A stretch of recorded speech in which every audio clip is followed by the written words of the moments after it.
Assalamualaikum, Mas Charlie. Halo, Assalamualaikum. Assalamualaikum. Gambarnya mana nih Kang Charlie? Assalamualaikum. Halo. Alhamdulillah. Kelihatan. Assalamualaikum. Waalaikumsalam warahmatullahi wabarakatuh. Salam. Baik, Mas Charlie, suaranya sudah begitu maksimal diterima di sini. Sebelumnya, izinkan saya untuk menyampaikan beberapa hal tentang Mas Charlie ini ya. Izinkan sebentar saja. Baik. Puisi malam hari ini akan dibacakan oleh Mas Charlie, judulnya adalah, ini adalah Gelombang Cinta yang ke-73 atau episode yang ke-73 dengan 75 dengan judul Memilih Sesuai Pilihan Tuhan, dan akan dibacakan oleh Mas Charlie Van Houten. Charlie Setiaben lahir di Cirebon 5 November 1979, umur 41 tahun, merupakan seorang penyanyi dan komposer kebangsaan Indonesia yang juga merupakan mantan vokalis dari grup musik ST12.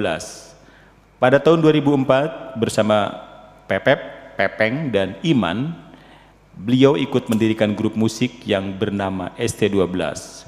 Grup ini sempat berjaya selama 7 tahun sebelum akhirnya konflik internal mendera mereka yang berakibat perpecahan. Setelah keluar dari manajemen ST12 pada bulan September 2011, Charlie bersama Pepeng yang juga mantan ST12 membentuk Setiaben yang salah seorang anggotanya adalah seorang wanita bernama Alsa sebagai pemain drum. Charlie menikah dengan Regina pada Juli 2004, kemudian pada 24 September 2005, pasangan ini dikaruniai putra pertama yang diberi nama Muhammad Restu Gibran. Regina dan Charlie kembali dikaruniai putri keduanya yang diberi nama Asmaraca Manunggaling Kaula Gusti pada Jumat 15 Februari 2013. Baik, untuk selanjutnya mari kita dengarkan bersama pembacaan Gelombang Cinta episode ke-75 dengan judul Memilih Sesuai Pilihan Tuhan yang akan disampaikan oleh Mas Charlie Van Houten. Silakan Mas Charlie. Assalamualaikum warahmatullahi wabarakatuh. Waalaikumsalam warahmatullahi wabarakatuh. Salam takdim, salam hormat, salam dan doa. Salam dan selamat ulang tahun buat Buya. Dengan senang hati Charlie dikasih kesempatan untuk membacakan syair-syair yang istimewa menurut Charlie dari goresannya Buya. Makasih kesempatannya Buya. Makasih. Charlie senang banget, bahagia sekali. Ya, panjang umur Buya, sehat selalu, berkah rahayu.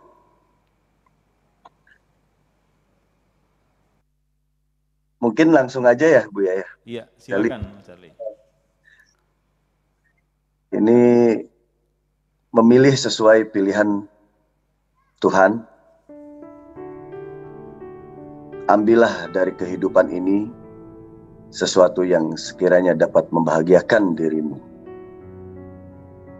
Wahai kekasihku, kemudian selain itu biarkan saja datang sendiri, sesuai dengan ketentuan yang telah ditetapkan Tuhan. Hanya saja apabila engkau punya seseorang sahabat yang selalu memaafkan segala kesalahan yang pernah engkau lakukan, maka hendaknya engkau ketahui dia sangat menghormatimu, tidak ingin kehilangan. Untuk itu berhati-hatilah, jangan selalu banyak melakukan kesalahan dan jangan terbiasa salah. Adapun teman-temanmu yang lain, pada umumnya nanti setelah kepentingan mereka tercapai, maka engkau akan terlihat sendiri dari teman sekian banyaknya. Akan kehilangan satu persatu, nanti setelah itu tinggal menjadi al-kisah. Sebagian ceritanya berlanjut, sebagian banyak dilipat zaman. Nanti dari sekian banyak teman-temanmu, ada saja yang berperilaku aneh yang menyebabkan engkau semakin yakin bahwa lebih baik menjauh saja dari pergaulan mereka. Sebab nanti di penghujungnya selalu bermasalah. Suatu ketika engkau akan mendapatkan anugerah dari Tuhan, mendapatkan teman-teman yang akan membahagiakan hatimu. Mereka adalah orang-orang yang membawa hati yang jernih dan pikiran yang cemerlang, dapat menilai dirimu, bukan hanya sebatas menghargaimu. Memang selama kita menjalani hidupan ini, wahai kekasihku, buah si malakama sering nongol tiba-tiba. Bila dimakan, bapak mati. Bila tidak dimakan, ibu mati. Bila dikemut, ibu dan bapak mati semua. Untuk itu, hendaknya yang sering berdoa kepada Tuhan, wahai Tuhanku, hindarkanlah diriku dari kekecewaan karena Engkau telah berbicara. Karena aku telah berbicara, dan jauhkanlah aku dari rasa pahit getir yang ditelan hatiku, karena aku berdiam diri. Pada akhirnya, wahai kekasihku, bersahabat dengan teman-teman yang sederhana, yang biasa-biasa saja, ternyata lebih menyenangkan. Karena mereka tidak mempunyai sesuatu yang patut disombongkan, melainkan hanya budi pekerti yang baik dan akhlak yang mulia, sehingga selalu ditampilkan. Hanyalah senyuman manis dan rendah hati kepada siapapun. Sesungguhnya kehidupan itu, wahai kekasihku, adalah negaramu, dan engkau sebagai kepalanya. Tidak dapat engkau paksakan seseorang untuk masuk dan tinggal selama dalam negaramu.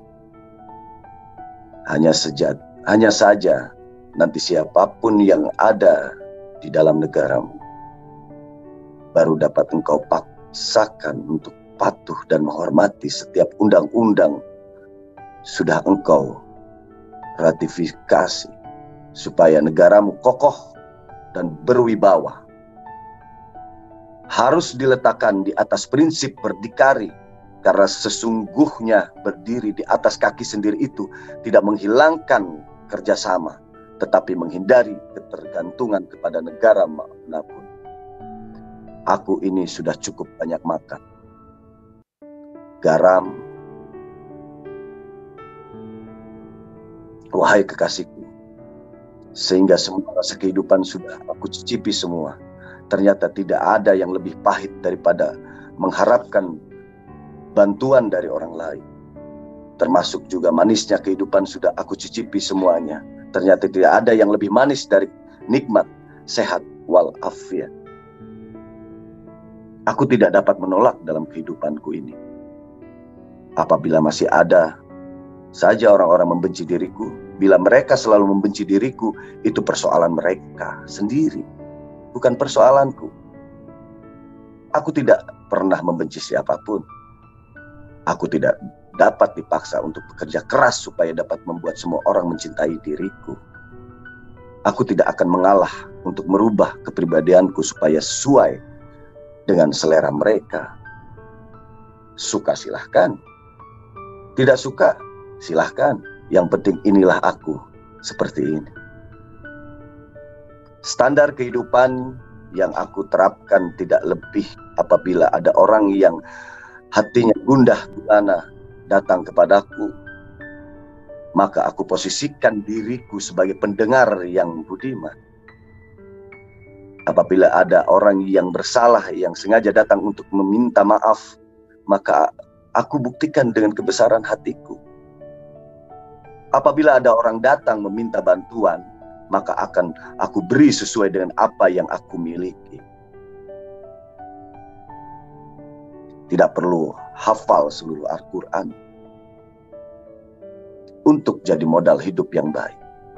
Cukup dengan hafal satu ayat saja. Agamamu bohong apabila anak yatim dibiarkan terlantar. dan fakir miskin dibiarkan kelaparan, tidak engkau berikan makan, hingga nanti sholatmu akan dibayar dengan neraka. Bagi orang yang tidak memberi makan orang miskin, wahai kekasihku, akan aku bayar dengan neraka. Lalu bagi yang memiskinkan orang lain sehingga tidak bisa makan, kira-kira mendapat balasan dengan neraka apa ya?